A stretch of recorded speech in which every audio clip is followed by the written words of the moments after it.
Hey there guys, my name is Marquez, and in this video I will show you step-by-step process how you can easily draw a rectangle in your TradingView platform. So what you want to do is pretty straightforward.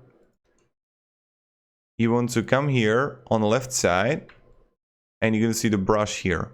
You want to click on it and click on the arrow next to the brush, and then you're gonna have like rectangle. So you want to come and you can simply draw a rectangle like this. So that's something you can do. You can also move it, and then on the right side you see templates here, line colors, line tool backgrounds, line tool with settings. And when you click on the settings, you can also change the border, the background. Then you have like text here that you can like add.